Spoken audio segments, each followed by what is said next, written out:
FTX qui a 1 milliard de dollars pour racheter des entreprises et qui se régule en Europe, la Thaïlande qui veut interdire le prêt et le stacking de crypto, l'USDC qui est éjecté d'une nouvelle place d'échange, ou encore la Fed qui va faire des annonces ce mercredi.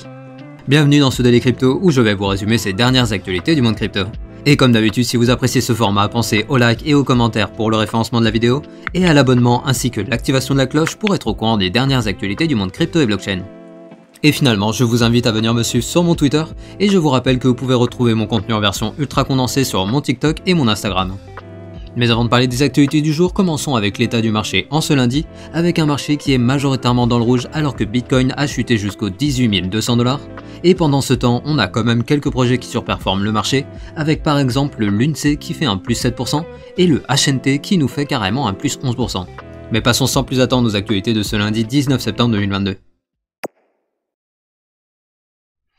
On débute les actualités du lundi avec FTX qui vient d'obtenir une licence de la Cyprus Securities and Exchange Commission, plus communément appelée la CSEC. Mais tout d'abord, je vous rappelle que la CSEC est l'agence de régulation de Chypre qui délivre des autorisations pour proposer des services financiers en Europe sous condition de se soumettre à plusieurs exigences du régulateur comme par exemple la protection des investisseurs, la transparence des frais ou encore effectuer des contrôles internes et externes.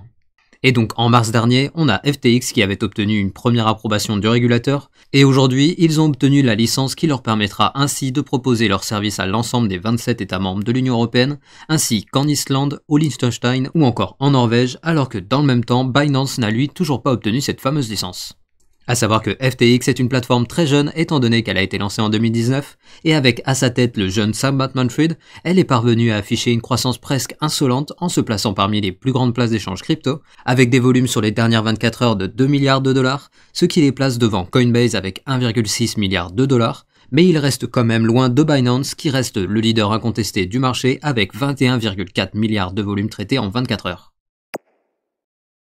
D'ailleurs, en parlant de régulation, on a la Thaïlande qui continue de se montrer hostile aux crypto. En effet, l'agence de réglementation du marché local a émis une proposition qui pourrait potentiellement interdire à tous les acteurs du pays de proposer des services de prêt et de stacking ou tout autre service promettant un rendement et ils interdiraient également de faire la promotion de services crypto, tout cela pour, je cite, protéger les utilisateurs. A savoir que la proposition est maintenant soumise à une audience publique qui se terminera le 17 octobre et donc à cette date, nous saurons si cette proposition sera appliquée ou non.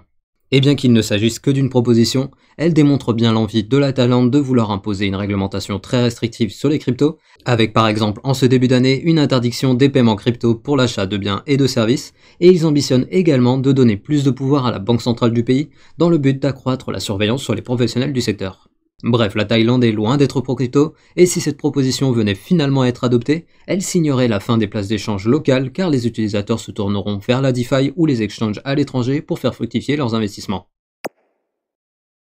On reste dans les actualités liées à la régulation avec l'affaire de Ripple qui touche peut-être à sa fin. Mais tout d'abord, je vous rappelle que depuis 1 an et demi, Ripple est en procès avec la SEC qui les accuse d'avoir émis des titres financiers non enregistrés lors de son offre initiale de jetons. Et suite à de multiples rebondissements, il semblerait que les deux parties sont fatiguées d'argumenter car ils se sont mis d'accord pour éviter le procès et passer directement au jugement d'un juge fédéral car il y aurait désormais assez d'informations apportées au dossier pour que le juge désigné puisse enfin décider si oui ou non il y a eu une violation de la loi sur les valeurs mobilières. A savoir qu'à l'heure actuelle, les observateurs estiment plutôt que les éléments du dossier donnent tort à la SEC, avec par exemple le fait que la SEC ne soit pas parvenue à démontrer que l'ICO de Ripple correspondait aux critères du test de Howey qui est, je vous le rappelle, un test pour déterminer si une transaction doit être considérée comme un titre financier. Mais bon, pour en être sûr, il faudra attendre le jour du jugement qui pour le moment n'a pas encore de date définie. Bref, alors que dans le même temps on a Gary Gensler, le responsable de la SEC, qui multiplie les déclarations disant que la majorité des cryptos sont des actifs financiers et qu'elles devraient par conséquent être régulées comme telles, la fin de ce long procès pourrait bien influer sur les décisions à venir de la SEC pour l'ensemble du marché crypto.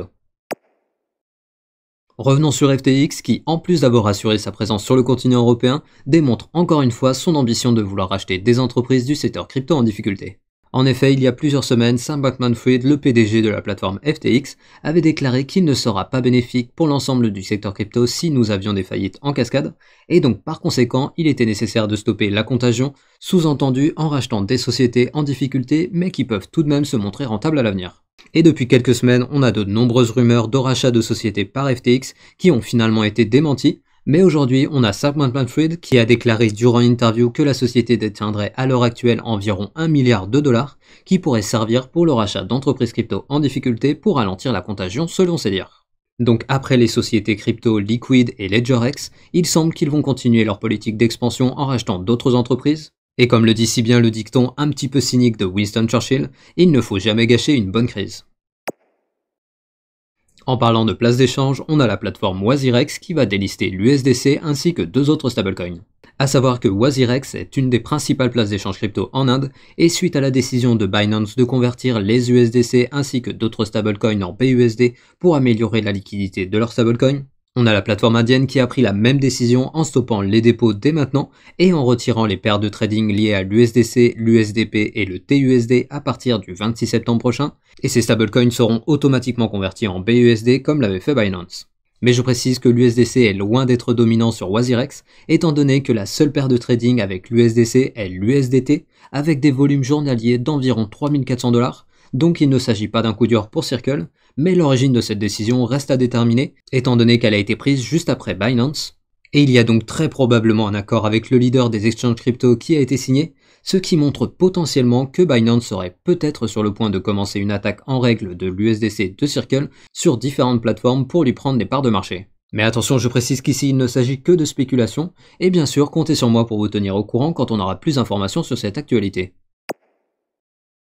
Parlons maintenant de l'annonce que tout le monde attend cette semaine, avec ce mercredi la Réserve fédérale qui va annoncer la décision qu'elle a prise par rapport à l'augmentation des taux directeurs. En effet, alors que les récents chiffres de l'inflation restent supérieurs aux attentes du marché, et que Jérôme Powell avait déclaré son « quoi qu'il en coûte » pour combattre l'inflation, il est à peu près certain que la Fed va augmenter ses taux directeurs, mais la question est maintenant de savoir si les taux seront montés de 75 points ou de 100 points. Et si la Fed augmente les taux directeurs de 75 points comme l'attendent la majorité du marché, on peut s'attendre à ce que les marchés ne soient pas vraiment affectés par cette annonce, étant donné que cette hausse serait théoriquement déjà pricée dans le cours actuel des marchés, et certains analystes estiment même que cela pourrait attirer des acheteurs sur le marché des cryptos et donc entraîner une hausse. Mais par contre, une minorité des acteurs s'attendent à une hausse de 100 points, et dans ce scénario, il faut s'attendre à ce que la bourse mondiale corrige fortement, et donc que le marché des cryptos parte lui aussi en baisse. Bref, rendez-vous mercredi pour savoir la suite des événements.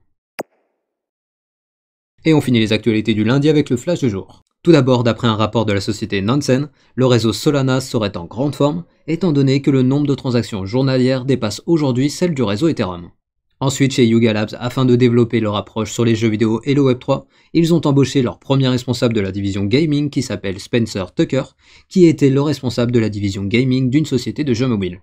Et finalement, le régulateur du Royaume-Uni a émis un avertissement à destination des clients de FTX, car la place d'échange n'a pas les autorisations nécessaires pour proposer ses services dans le pays.